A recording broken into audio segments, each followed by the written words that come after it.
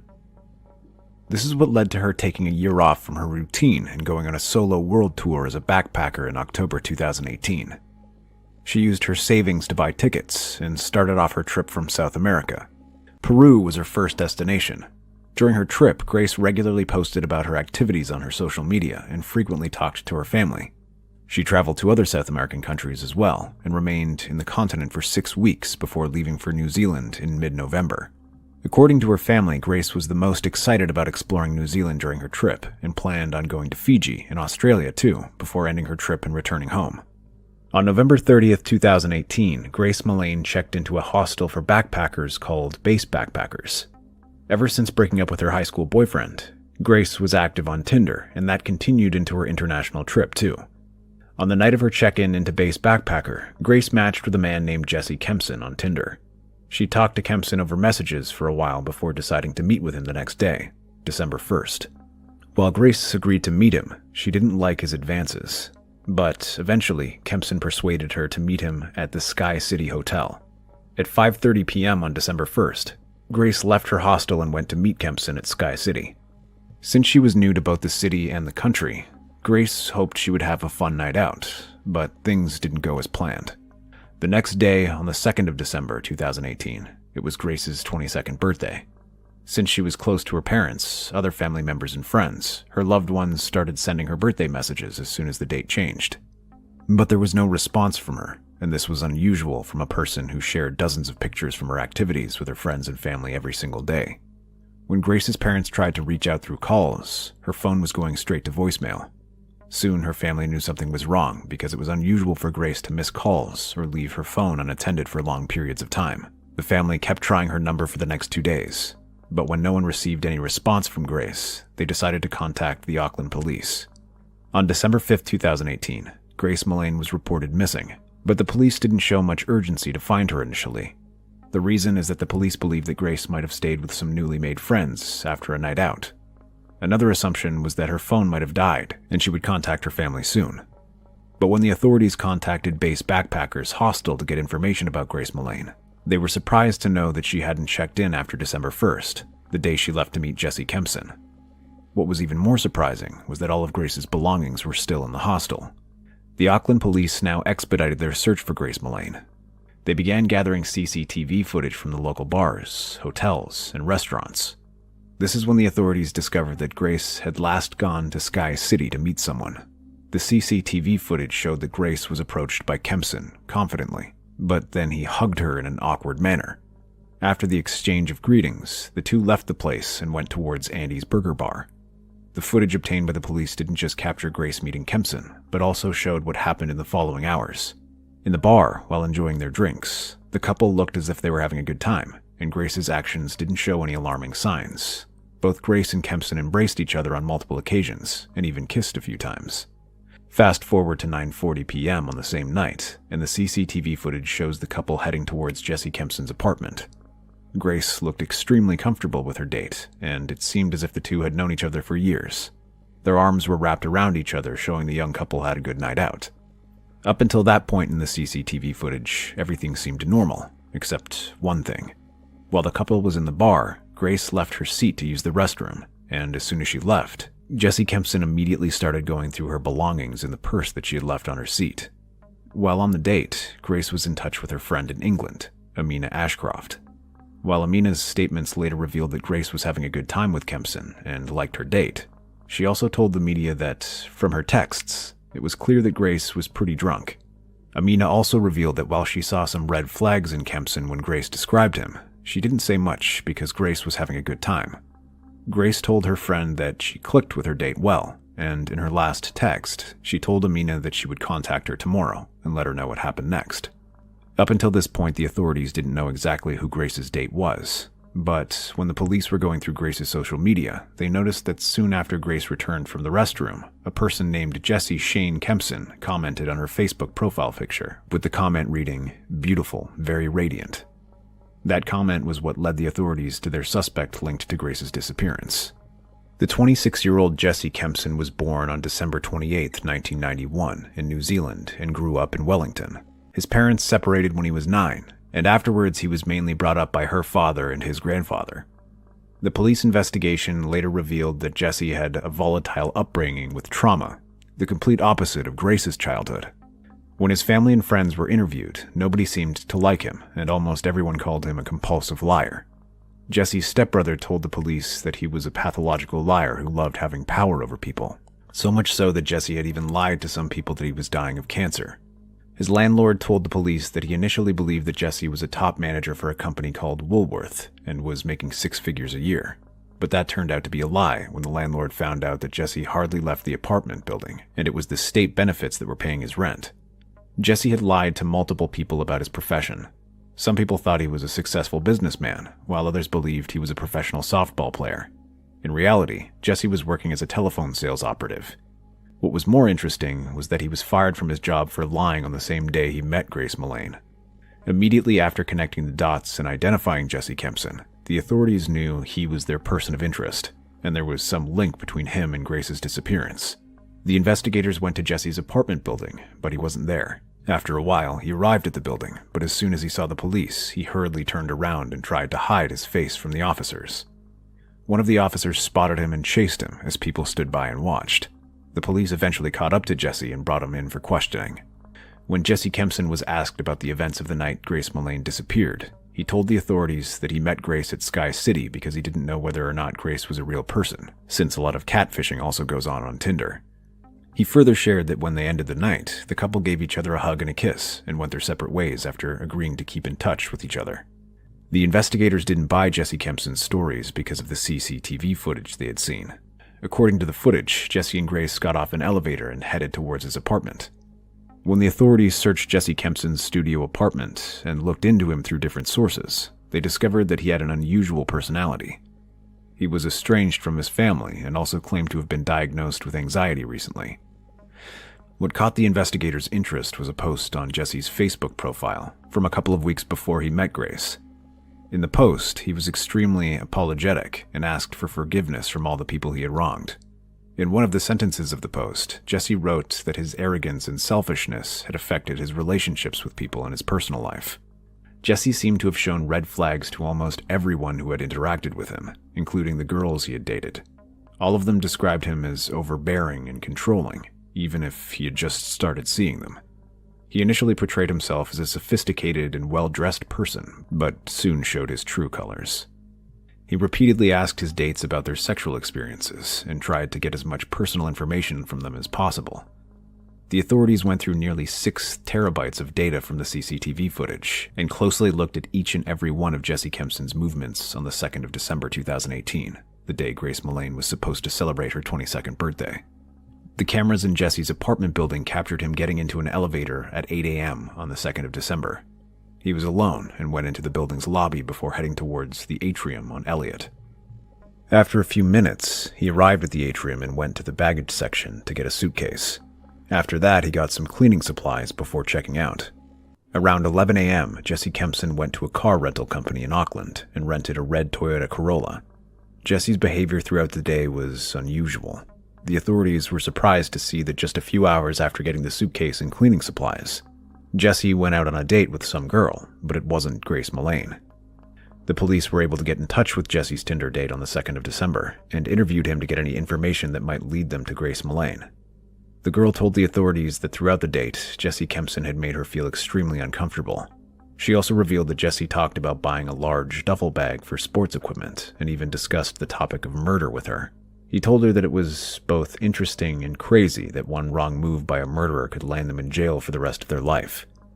Have you ever discussed a topic as bizarre and scary as murder on your first date with someone? Comment below and let us know. Jesse Kempson told his Tinder date that he knew a guy who had asked his girlfriend to have rough sex with him that involved strangulation and suffocation. He then revealed the experiment went wrong, and the guy tried to revive the girl, but it was too late by then. Eventually, his friend was charged with manslaughter. While it was already disturbing enough for his date, Jesse went on with his story and told her that the police dogs can only sniff dead bodies buried more than 4 feet below the ground. By that point, it was clear to the woman that she wasn't on a date with her usual guy and immediately wanted to leave the date. When she was leaving, Jesse Kempson offered her a ride home, but she declined. Kempson was unfazed by what happened during the date and went on with his day as usual. He collected cleaning supplies and rented a rug cleaning machine. He told the employees of the rental company that he was renting the machine for red wine stains on his carpet. The CCTV footage showed that Jesse Kempson returned to his apartment building a little before 9 p.m. on December 2nd and took the cleaning machine to his apartment. Jesse was back in the building's elevator at 9:30 p.m., but this time with a trolley that had 2 seemingly heavy suitcases on it. He packed the suitcases in the trunk of his rental car before returning back to the lobby. Around 7 a.m. on December 3rd, 2018, Jesse Kempson went on another suspicious shopping trip where he bought a shovel. He then went to a dry cleaner and dropped off the suitcase before heading towards the car wash. The CCTV camera at the car wash showed Jesse power washing the car before returning it to the rental company. On December 5th, 2018, CCTV cameras around the city captured Jesse Kempson dumping bags in different dumpsters in Auckland. On December 6th, Grace's father flew to Auckland to help the authorities with the search for his daughter. He also pleaded with the public to help find his daughter. In a press conference with an official from Auckland Police, David Mullane understandably looked heartbroken and stopped on multiple occasions to regain his composure. The police official told the media that they had found a person of interest linked to Grace's disappearance. During his first interview with the Auckland law enforcement authorities, Jesse Kempson had told the investigators that he had last seen Grace Mullane at 10 p.m. on the 1st of December when they said goodbye to each other and never saw her again. He also told the police that she had blocked him on Tinder afterward. When the authorities interviewed him again after a few days, Jesse's story had changed. During the second interview, he told them when the couple returned to his apartment, they were very drunk and started making out. He then told the officers that Grace suddenly turned the music down and started talking about 50 Shades of Grey and bondage. He said that after the talking was over, they started having sex, and after a while, Grace told him that there were a few things that she liked doing during sex and had experienced with her ex-partner. After that, Grace started biting him and asked him to bite her as well. He asked her if she was sure about it, and she consented to it. Jesse continued with his story and told the authorities that Grace then spanked him and then held him around the neck and choked him. She then asked him to do the same to her. According to Jesse's version, the two of them were on the floor by the time they were finished having sex, and he then went to the bathroom to take a shower. He said he accidentally fell asleep in the shower, and when he woke up and came back to the bed, but since the room was dark, he couldn't see or feel Grace. He assumed she had left. But he was shocked when he woke up the next morning and found Grace lying on the floor, with blood coming out of her nose. Jesse repeatedly insisted that they had just had violent sex and he hadn't murdered her. When the police searched Jesse Kempson's apartment, they found that the carpet was saturated with Grace's blood, which told a different story than the one Jesse had shared. When asked about Grace's body, he agreed to take the police to the spot where he had buried her.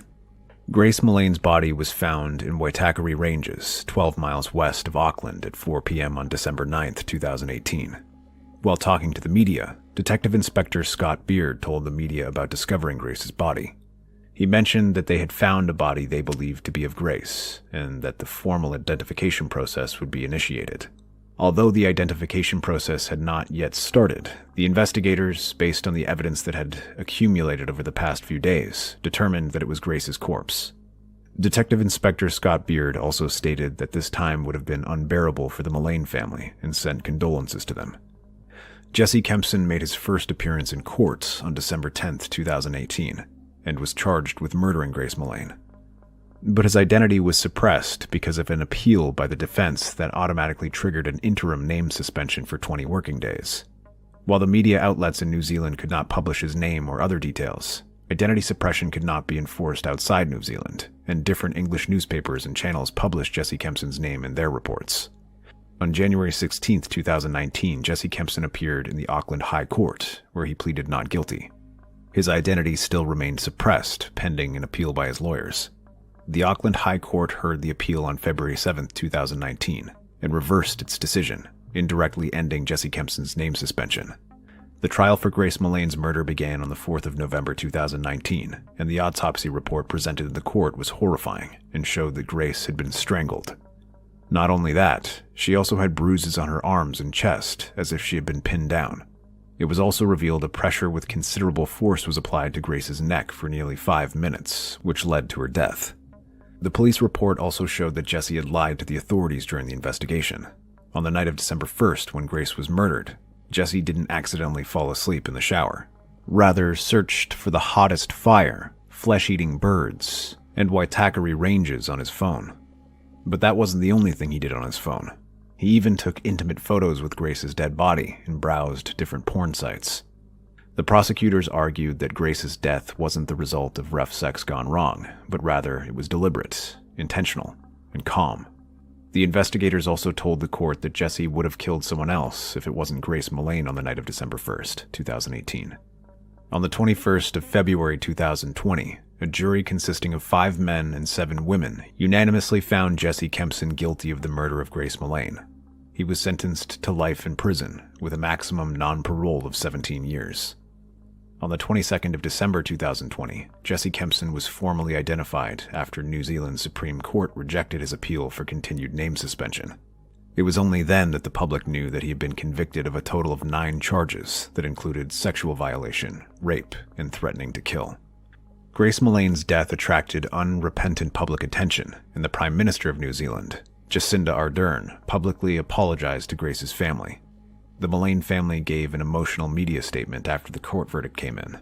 They stated that every member of the Mullane family and those who were friends with Grace would welcome the verdict of murder. They also emphasized the suffering they had endured over the past year and mentioned that the verdict, although welcomed, would not reduce their pain. Grace Mullane was killed around a year before the verdict was announced, and since then the entire family and lives of those within it were ripped apart. The brutal killing of Grace is one that will stick with the family for the rest of their lives, and Grace will forever be remembered as a beautiful, talented, and loving daughter. She was the family's sunshine, and she will be missed. The tragic fate of Grace Main is a sobering reminder of the dangers that can lurk in new and unfamiliar places. Our next story from @Northern Crimes takes us deep into the wilderness of Idaho. Connie Johnson, an experienced camp cook, vanished without a trace.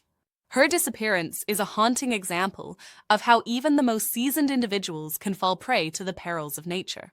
Let's explore the unsettling mystery of Connie's fate. Concerned. They'd agreed that if anyone got separated, they would meet back at the trailhead by Wednesday, September 10th, as originally planned. Joe and Greg continued their hunting, moving their camp to Moose Lake and processed their elk. But when Wednesday arrived and Aaron was nowhere to be found at the trailhead, alarm bells began ringing. Joe called Aaron's wife to ask if she'd heard from him, and when she said no, the grim reality set in. Aaron Hedges was missing in some of the most unforgiving wilderness in North America. The search that followed was massive, involving ground teams, helicopters, and multitudes of volunteers. Rescue teams combed the vast wilderness of the Crazy Mountains, but the terrain was treacherous and the weather uncooperative.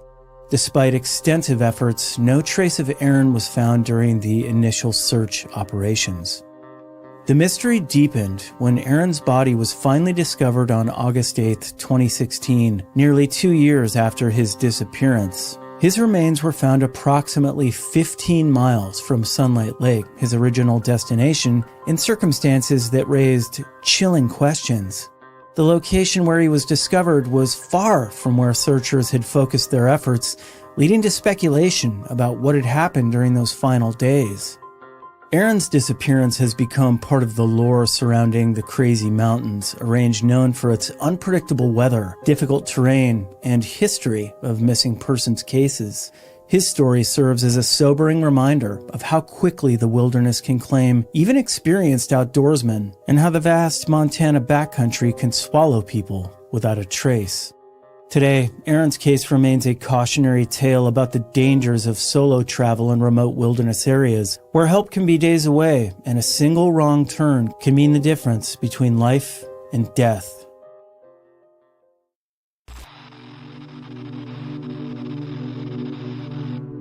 On October 2nd, 2018, 76-year-old Connie Johnson was last seen at Big Rock Base Camp in Idaho County, Idaho, She worked as a camp cook for Ritchie Outfitters, which organized hunting trips in the Montana and Idaho wilderness. What should have been another routine day in the remote backcountry would instead mark the beginning of one of Idaho's most chilling missing persons cases, a mystery that continues to baffle investigators and haunt those who knew her.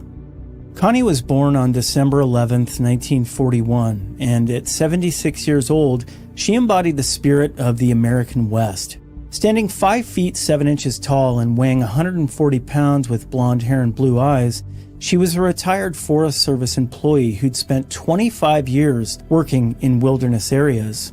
Her friends described her as having excellent survival skills and extensive wilderness experience. She wasn't someone who would easily become lost or disoriented in the backcountry. The place where Connie disappeared was only accessible on foot or by horseback, emphasizing just how remote and isolated the location was. She'd been working for Ritchie Outfitters as a camp cook, preparing meals for hunters who came to experience the pristine wilderness of the Idaho backcountry. It was honest work that allowed her to remain connected to the wilderness she'd come to love during her career with the Forest Service. On October 2nd, Connie was last seen when the hunters left the camp for their daily expedition. Everything appeared normal that morning. There were no signs of distress or indication that anything was amiss. The next day, October 3rd, the hunters attempted to make radio contact with Connie from the field, but the transmission was garbled and unclear. They could hear her voice, but were unable to understand what she was saying. This would be the last time anyone would hear from Connie Johnson. When the hunters returned to the campsite on October 5th, they discovered a scene that immediately concerned them. Connie and her border collie dog named Ace were both gone. Even more disturbing was what she left behind. Her jacket was found lying on a table, placed directly on top of her gun. For an experienced wilderness professional to leave her firearm behind was completely out of character and suggested something had gone terribly wrong. The search for Connie began immediately, but the remote location and challenging terrain made the effort extremely difficult. Searchers combed the rugged wilderness for any sign of the missing woman, but despite their best efforts, no trace of Connie was found. The search was officially called off on October 16, 2018, after 2 weeks of intensive searching had yielded no clues about her fate. 3 weeks later, on November 6th, there was a bittersweet development in the case. Ace, Connie's loyal border collie, was found wandering alone at the Moose Creek Ranger Station, approximately 15 miles from the campsite where Connie had disappeared. Although the dog was underweight from his ordeal, he was in relatively good health. The discovery of Ace alive gave investigators hope that he might somehow lead them to Connie, but despite their efforts, there was still no sign of her. Connie's daughter, who lived out of state, firmly rejected any suggestion that her mother's disappearance was intentional. She knew her mother well and was certain that Connie would never voluntarily abandon her responsibilities or disappear without explanation. This was a woman who dedicated her life to serving others and protecting the wilderness. She wasn't someone who would simply walk away from her duties. The mystery of what happened to Connie Johnson in those remote Idaho mountains remains unsolved. Her case represents the vulnerability that exists in America's vast wilderness areas, where help can be days away and where even experienced outdoor professionals can vanish without a trace. Despite extensive searches and investigations, Connie's fate remains unknown, leaving her family and friends to wonder what happened during those final days at Big Rock Base Camp. Connie's story leaves us with an eerie sense of the unknown, a chilling reminder of the hazards lurking in the wild. Now, from At Midnight Sleep Crime, comes the story of Drew Shadine, a vibrant 22-year-old who vanished after a routine shopping trip. Her disappearance spiraled into a tragic investigation that uncovered a horrific abduction and murder.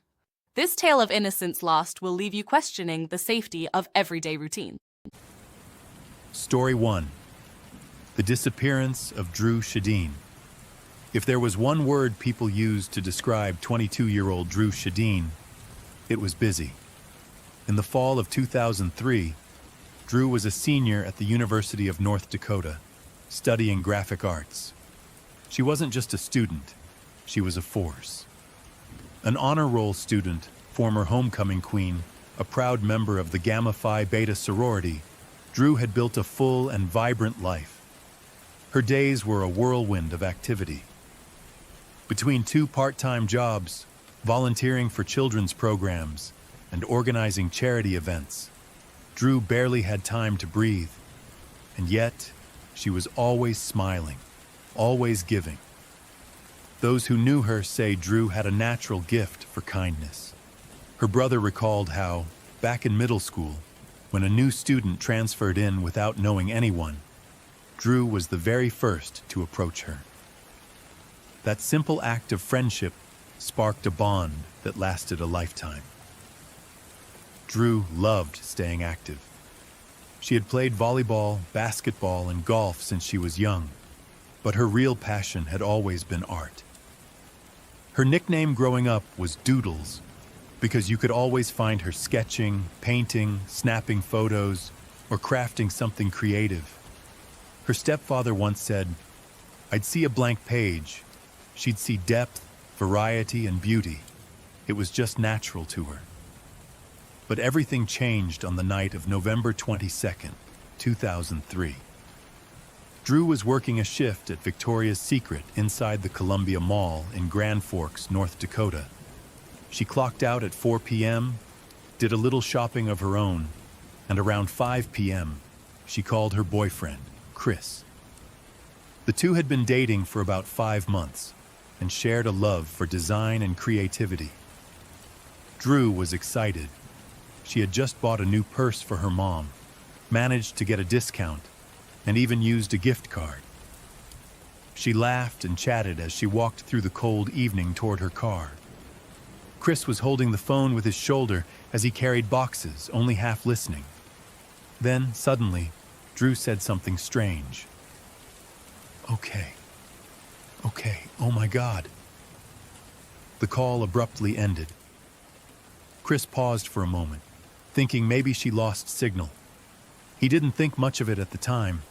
Drew had another shift at a bar later that night, and she was always rushing from one thing to the next. But at 7:40 p.m., something else happened. Chris got another call from Drew's phone, but when he picked up, all he could hear was static, the sound of wind, and then a series of beeping numbers, like buttons being pressed. After about 20 seconds, the call cut off. Now Chris knew something was wrong. He called Drew's roommate, Meg. She hadn't come home. Meg called the bar where Drew was supposed to be working. She hadn't shown up there either. Panic set in. By 11 p.m., Drew was officially reported missing. That night, it was freezing. Snow blanketed the ground as officers arrived at the Columbia Mall's parking lot. The lot was nearly empty by then, and Drew's red car stood out almost immediately. The back seat was messy, clothes, bags, food wrappers, but it didn't look like someone had rummaged through it. It looked like the car of someone who lived a busy life, always on the go. Inside, they found the purse she'd just bought, and her wallet, untouched, with money and cards still inside. By the rear tire, something chilling was found, a small black knife sheath. The scene turned dark fast. Drew's father, Alan, arrived and broke down upon seeing her empty car. He lit a small vigil by the vehicle, tears in his eyes. "It was a god-awful, terrible night," he said. Crime scene investigators identified the knife sheath. It belonged to a specific kind of hunting knife, part of a set sold at Menards, a local store chain. It wasn't random. It was distinctive. There was no blood in the car, no signs of a struggle, nothing broken, no forced entry. It looked like she had been approached, and likely abducted, right as she reached her car. Detectives quickly interviewed Chris and eliminated him as a suspect. Her ex-boyfriend of 3 years, Adam, was also cleared. But then came a break. About 25 miles from the mall, under a bridge near Crookston, Minnesota, authorities discovered one of Drew's shoes. Then, they traced the second strange call to Chris. It had pinged from somewhere near Crookston. This wasn't just a missing persons case anymore. Drew had been taken across state lines. The FBI was called in. What had begun as a local investigation was now a high-profile federal case. Drew's disappearance sent shockwaves through Grand Forks. Everyone knew her. Everyone cared. When authorities asked for volunteers to help search, 1,300 people showed up. "This just drives people when it comes from the heart," said the local sheriff. Busloads of volunteers scoured fields and back roads. Helicopters hovered overhead. Dogs sniffed through snow-covered woods. But the cold was relentless, and the weather brutal. Despite it all, no one gave up. At the university, flyers were posted on every door. Emails were sent to thousands. Her face was everywhere. The town held vigils, hoping for a miracle. Investigators poured through security footage from the mall. Drew had been wearing a bright pink top. She was easy to spot on tape. They saw her browsing stores, buying the purse, and then putting on her long black coat and heading into the bitter cold. But the surveillance footage was grainy, old, and partially taped over. Even so, they found something odd. And then, 4 days after Drew vanished, came the tip that changed everything. Someone called in a name: Alfonso Rodriguez Jr., a known sex offender. And not just any, he was a level 3 offender, the most severe classification. He had recently been released after serving 23 years for aggravated rape and attempted kidnapping. Investigators had already run checks on local offenders. Alfonso had been on that list, but now they had a witness who claimed to have seen him at the Columbia Mall. At the exact same time, Drew was there. Surveillance footage confirmed it. At around 3:40 p.m., Alfonso was seen wandering inside the mall. He wasn't shopping. He was aimlessly circling the store aisles, walking the SD card section at Target over and over.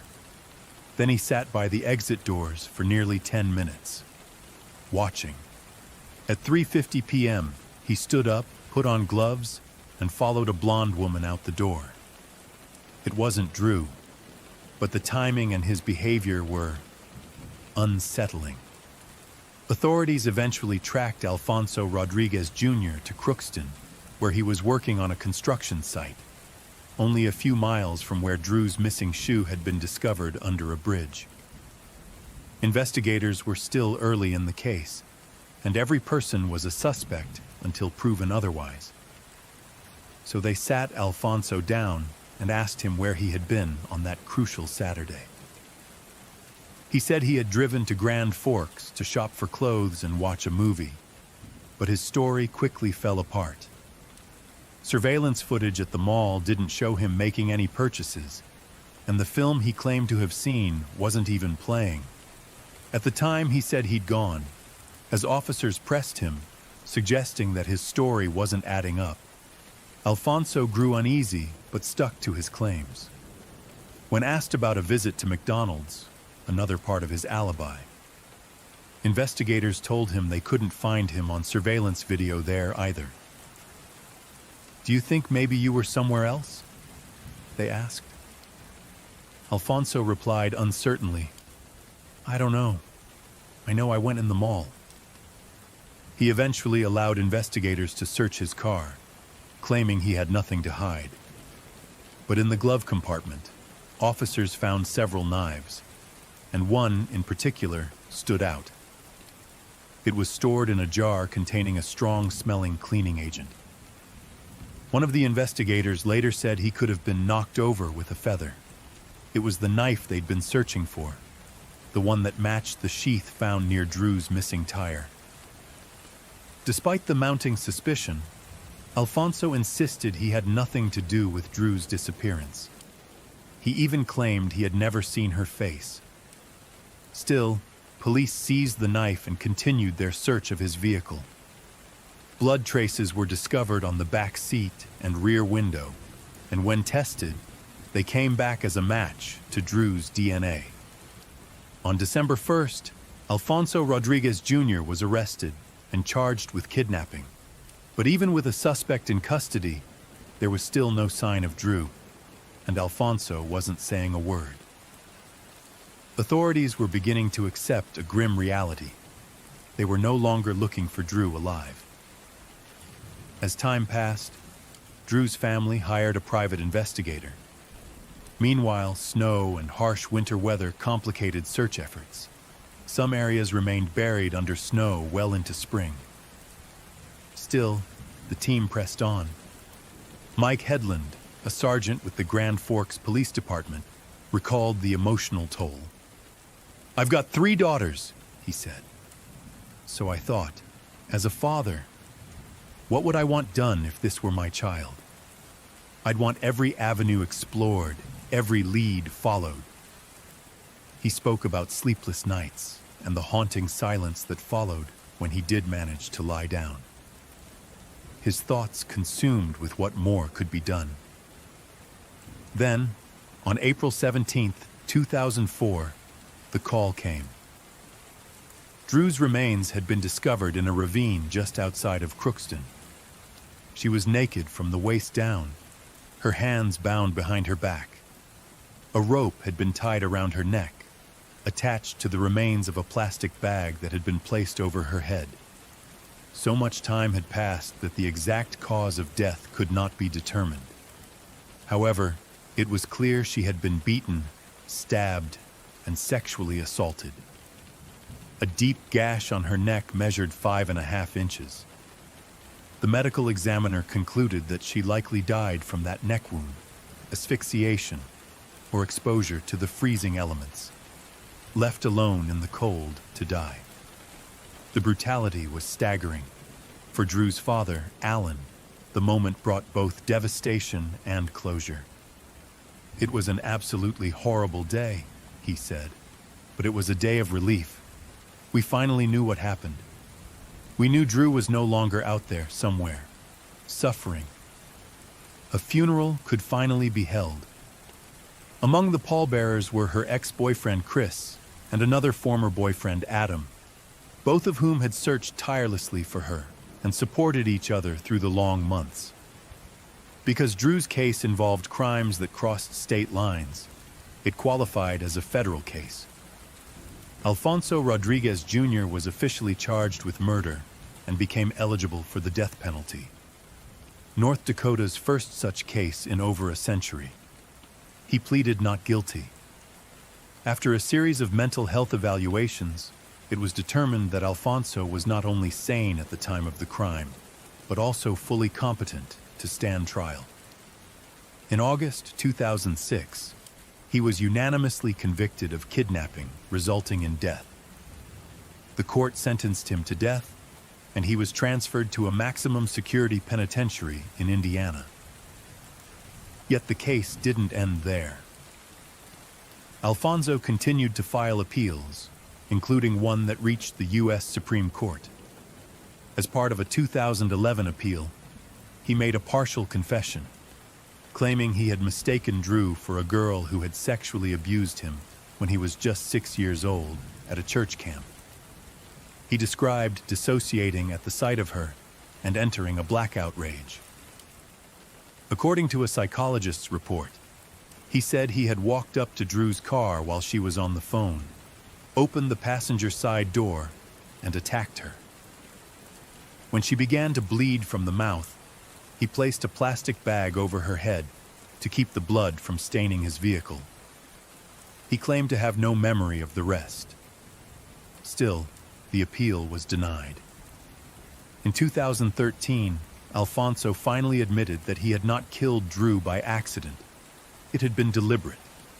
He described stalking her from the mall, ambushing her at her car, and forcing her into his vehicle.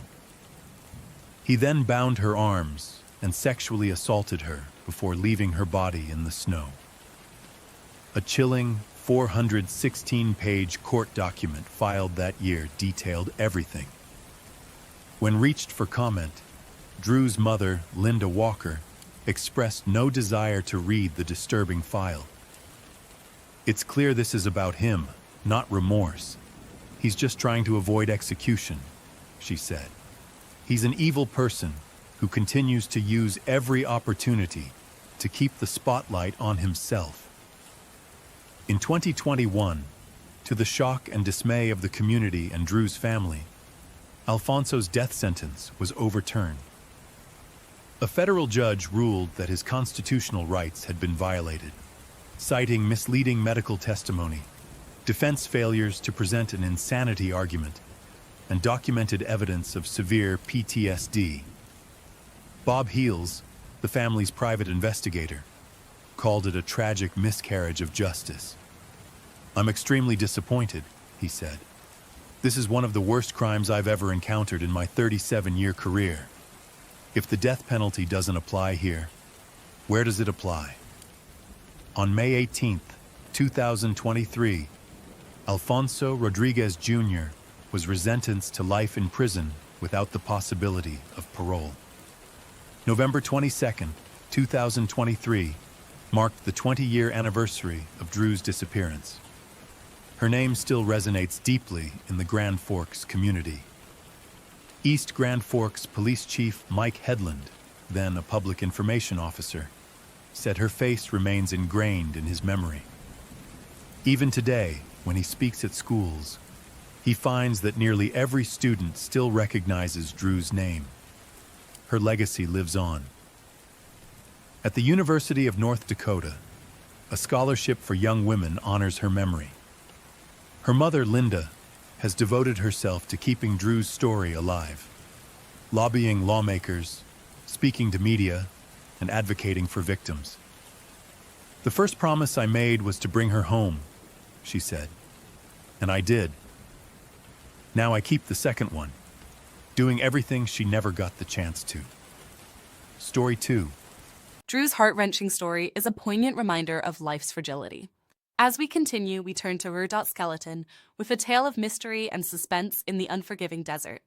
A solo traveler encounters a mysterious man, warning him of looming danger. Soon after, shadowy figures begin to pursue him, turning his journey into a terrifying race against unseen forces. Join me as we delve into this spine-tingling desert encounter.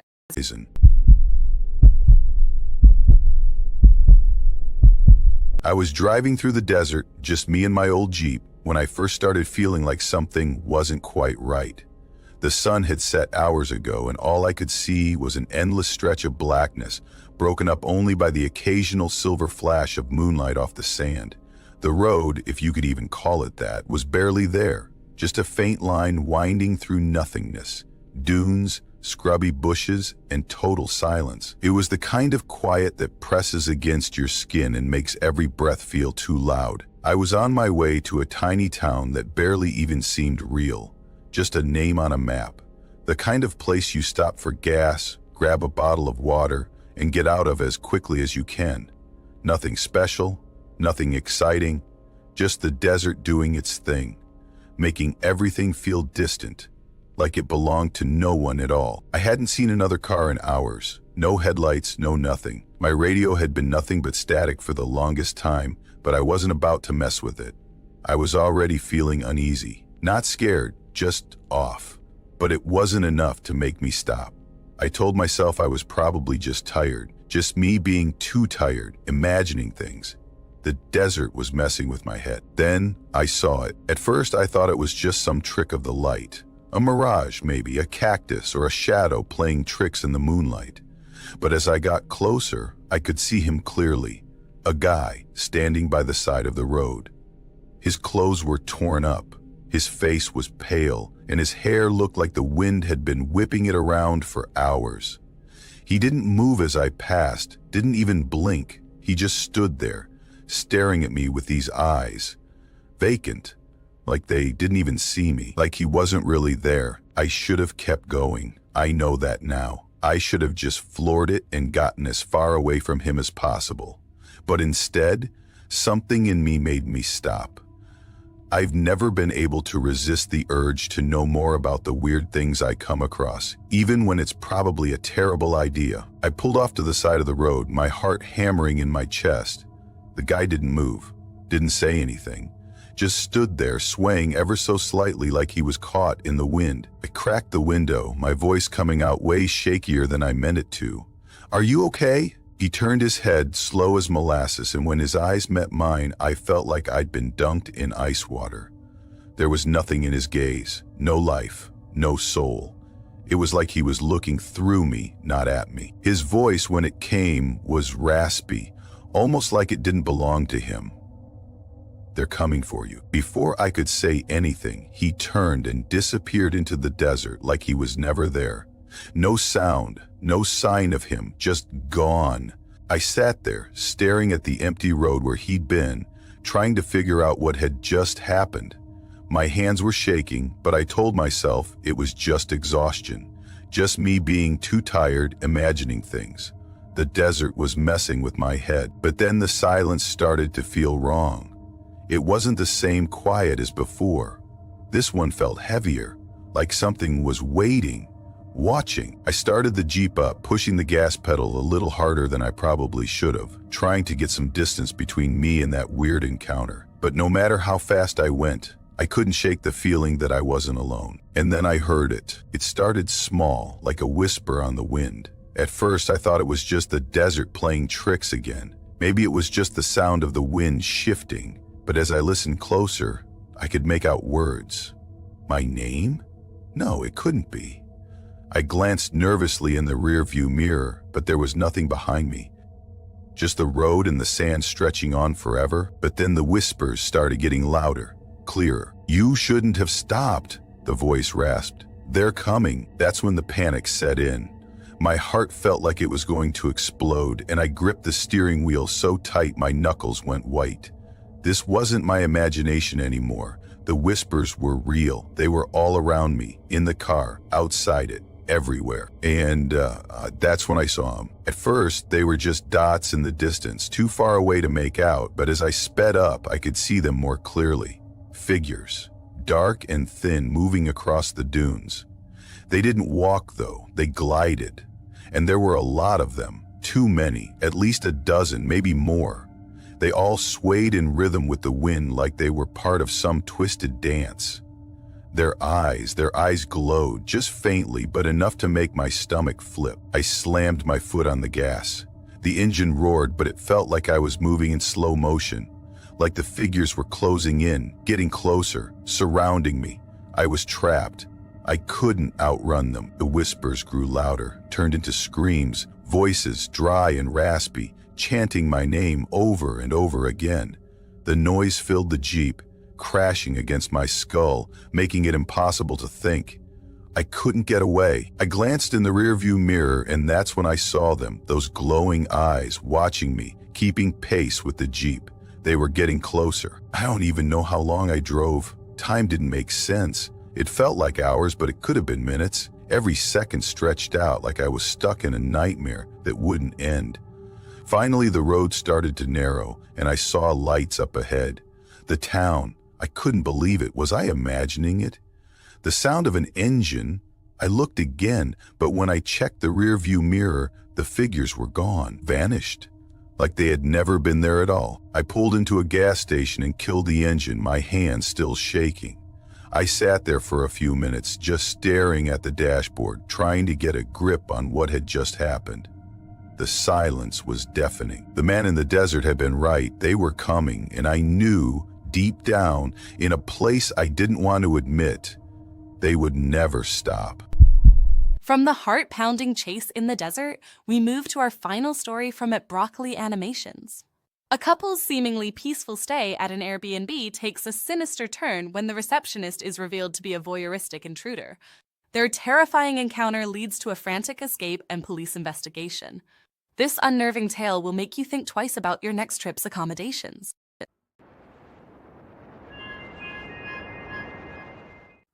We arrived at a nearby Airbnb in the early hours of a Sunday morning. It was absolutely sub-zero temperatures, and as we stepped out of the car, stumbling ever so gently as we touched the ground and stood up, the temperature seemed utterly irrelevant as we looked on towards the building that was the Airbnb. It was an estranged place, so far out in the desert, where a few cars often drove past on the way back from Las Vegas. We ourselves only came this way after partying all Friday and Saturday in some of the finest clubs Las Vegas had to offer. We had lost a great deal of money, so me and my wife decided to go with somewhere cheap to stay on our return home. I locked the car, hearing the bleeping noise to make sure it was all secure, and we made our way over to the sign that read reception, which we assumed meant reception, but the mold had gotten at it and the sea had dropped off, lying on the ground below. The door swung open as we walked inside, rather erratically to our surprise, and allowed us to see that absolutely nobody was even here. It was only 4:30 a.m. The goddamn staff should be up and awake, not slacking off, making us wait for even longer in the icy cold waiting area. "Hello? Is anyone there?" I called out. And after a few moments, an eerie reply came back. "Just coming." It sounded partially infuriated, but something told us that sound of a voice, filled by such a raspy volume of tone, was little more than ominous indication of the place we were about to book. After a couple minutes, a shadowy figure walked out behind the desk, just returning from what appeared to be the back area, but his hands were hidden in his pockets, and he glared strongly into our eyes, not with fury, but with perhaps a hint of bewilderment. "How can I help you?" His disjointed speech was verging on inaudible, but my wife Clarissa just about made out what he had said. "We would like one room for one night, please." "That will be $4, please." Both our faces lit up with a feeling of shock at such a low price for the size of the Airbnb. It was about 4 stories high. It was absolutely a bargain for just a $4 fee. We paid up the measly sum, and the man gave us a set of keys. Seemingly just out of his pocket, they stunk of a rancid, rotting stench that made us wince. But at that point, we were far too tired to care. And so we made our way up to what the key said was room 20, floor 4. The elevator ride up felt nerve-wracking, like we were heading towards something evil? Didn't feel right whatsoever, and I looked to Clarissa to check she was okay, but I could see her trying to hold back her trembles.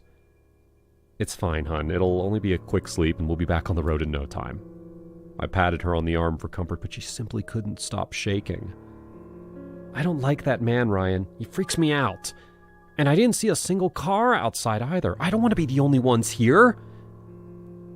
The fear in her voice seemed to echo in my thoughts. The man did appear extremely sluggish, but not in a fatigued manner. It was rather like he wanted to go slow, to savor the interaction of actual guests, perhaps. I gave Clarissa a hug as we finally got to level 4 and made our way down to room 20. The hallway was far less lit up than at reception. It gave off an eerie aura that we couldn't seem to shake. It was almost like it followed us. Closely behind, too. In fact, it was so poorly lit that we had to use our phone's flashlight just to find our room. The door of our room was rotten. The wood was literally falling off in large waterlogged chunks, and the floor below was drenched and wet. We twisted the key around the lock and rotated the handle. The thing practically just stayed on as we pushed our way through, feeling the squelch of the floor below on our feet. Inside was just the bare necessities: a bed, a small table and chair, a tiny lamp in the corner that was emitting just enough light to see the bed and the table and chair, as well as a toilet and sink in a separate room. I turned my flash off, and we both stumbled our way over to the bed. Jumping into the bed, we felt the bearings underneath snap and fracture, but we didn't care as we swiftly drifted off into slumber. "Ryan, wake up! Ryan, that freak of a man is at the end of our bed taking pictures! Ryan, get up, you idiot!" I sprang up as I heard the shriek of Clarissa bellowing down my ear canal. The man at reception was just standing there, camera out in the corner of the room, staring at us both with a wide grin, drool dripping from his mouth, his eyes bulging open. "Get the fuck out, you freak!" I screeched at him. He continued to stand absolutely motionless, his grin only widening. Since verbal communication didn't work, I decided to stand up, sprint over to him, and deliver one fist that I planted into his camera. It flew across and smashed through the window leading onto the balcony outside. The second it had hit the window, the man bolted out the door, and we heard his footsteps barreling down the corridor. He was going for the camera. I snatched my phone from out of the bed and took to the balcony, ready to record the freak, whilst Clarissa dialed for the police. Minutes ticked past, until finally he shot out from down below. His camera had shattered all across the floor as he leapt towards it, probably trying to recover any scraps of what he must have been filming of us. I shouted down towards him, making him look up, directly into my camera that was recording. Now, with his face on video, we waited for the police as the man finished gathering all the scraps of his camera and dashed off to a car that he jumped in and sped off in down the road. The police asked us for the video immediately, and I got the number plate of the car down too. They called into the station asking for a dispatch unit to chase down the guy in the car. But what was by far the most chilling of it all was what the officers told us after watching the video, which they immediately recognized by his face. He was a man called Max Harris. This man, they said, had been breaking into shoddy motels all across the state, acting as a receptionist, giving late-night customers keys to rooms that were still in repair, then sneaking in through unlocked doors or poorly built windows. The guy supposedly used to wait all night for the people to wake up, then captured their expressions on the camera, just for some of his weird, self-made entertainment. We got in our car later that day, shaken and terrified, and we drove back quietly to our home. What a chilling encounter to end our journey with tonight. From the unexpected horrors of travel to the mysteries that remain unsolved, these stories remind us of the unpredictability lurking in the shadows. Thank you for joining us on this eerie exploration of mysterious disappearances. If you enjoyed this video, please like, subscribe, and hit the bell icon for more spine-tingling tales. Until next time, stay safe and stay curious. See you soon on True Real Studio.